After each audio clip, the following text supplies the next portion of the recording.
I believe there's trouble in paradise at the PBC. And if there's not, Errol Spence is just as not as smart as I thought he was. Everybody gets a super fight other than Errol Spence. We got Benavidez Plant. Plant already fought Canelo. All right. We got Usyk Fury. We get Inoue Cool Boy. We get Gervonta Tank Davis, Ryan Garcia. We get all this shit. Everybody's getting them a big fight except Errol Spence. You're going to try to throw him in there with an old-ass Keith Thurman and nobody want to see that shit. If Keith Thurman had to fight the current top 10 of the welterweight division, he would probably go 2-8 and get knocked out 6 times. He's done. Right? You've seen the Tony Harrison fight. You see how good Tony Harrison used to look? You see how he didn't look good anymore? You don't get to redeem yourself in your 30s in boxing. You don't. You do that shit while you're young, and if you don't take the sport serious, then it passes you by. And that's the situation we're facing with Errol Spence. Maybe not physically, but boxing has moved on without Errol Spence. Right? You can call yourself the big fish, the A-side, all you want to. You're not the big fish unless you swimming. All right? You could be the big fish fried and dyed on the plate. It's not a good thing. You're not the A-side unless you're in negotiations or actually fighting. Other than that, you just some dude. You can't be the A-side of nothing. So that brings me to Errol Spence being replaced. Derrick James has Anthony Joshua. Right? Trainers typically get, 10, 15% of the purse?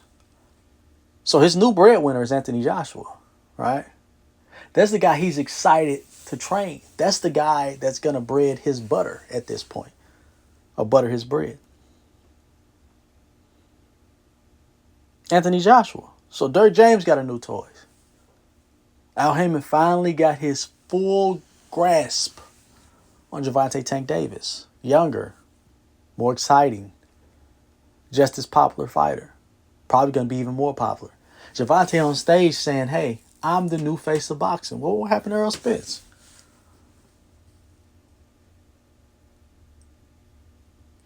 Right? So Al got a new toy. The LDBC replaced you. Right? They've been Devin Haney fans and Boots fans on the low. They only talk about you to hate on Crawford. They're not excited about your fight with Keith Thurman. They'll say some shit like, oh, it's better than David Avenesian, which it's not, because Keith Thurman is 35 years old. And as you've seen with the Tony Harrison fight, you don't get to redeem yourself in your 30s. The time that Keith Thurman has taken off, the amount of bullshitting he's done is going to catch up with him. And this is the moment.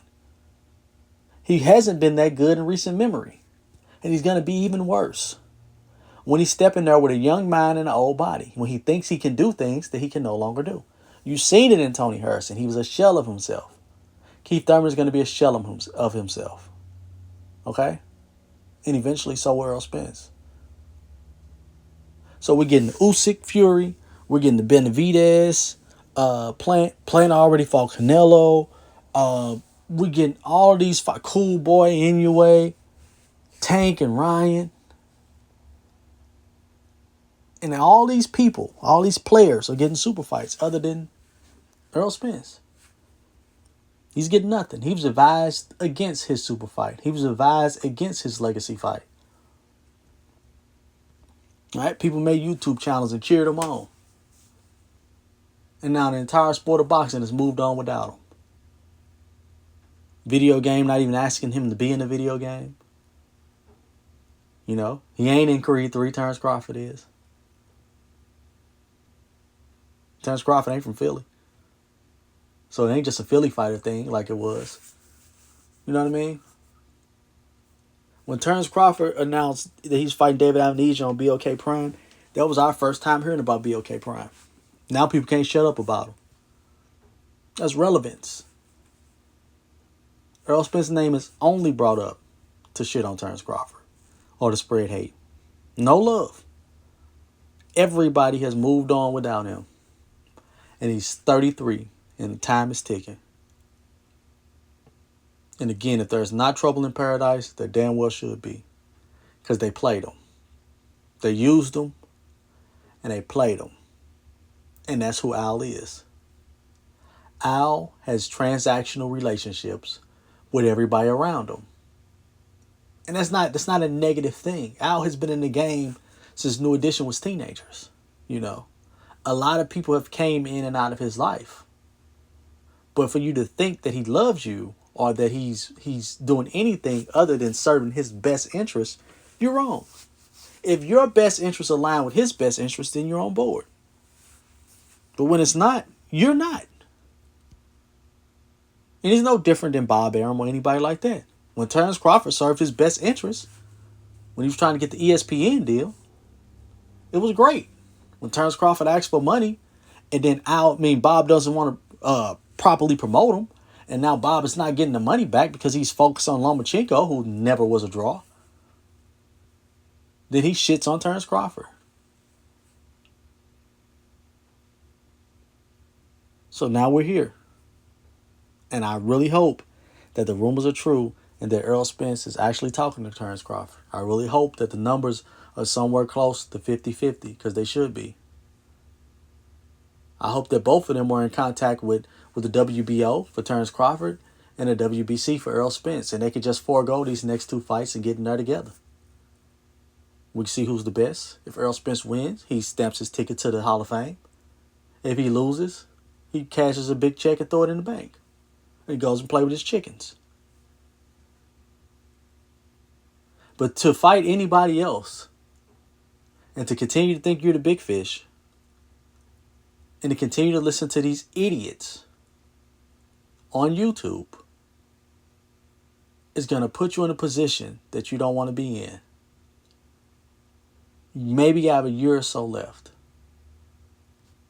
of your athleticism before that starts to fade. It's that simple. You're not going to go up to 154 and dominate at 33 years old.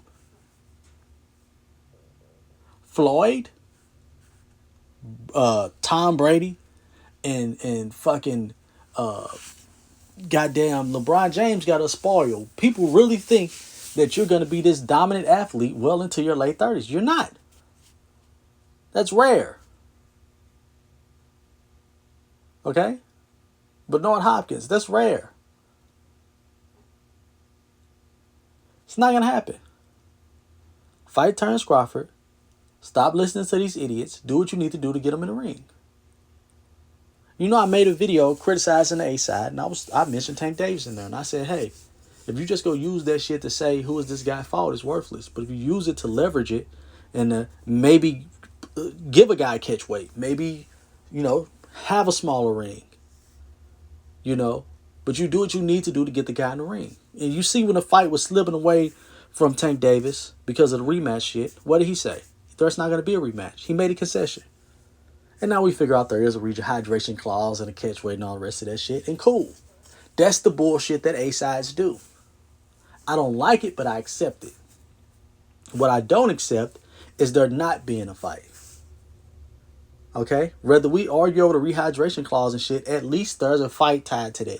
There's nothing tied to Errol Spence versus Terrence Crawford. There was nothing tied to the wrong side of the street. There was nothing tied to 60-40, 70-30, sign a contract. Nothing. At least we have a fight.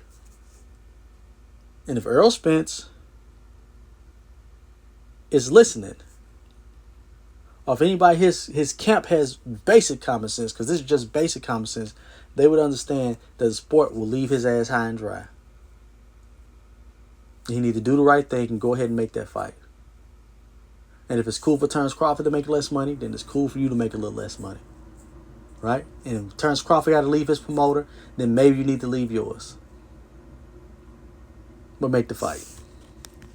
I'm out.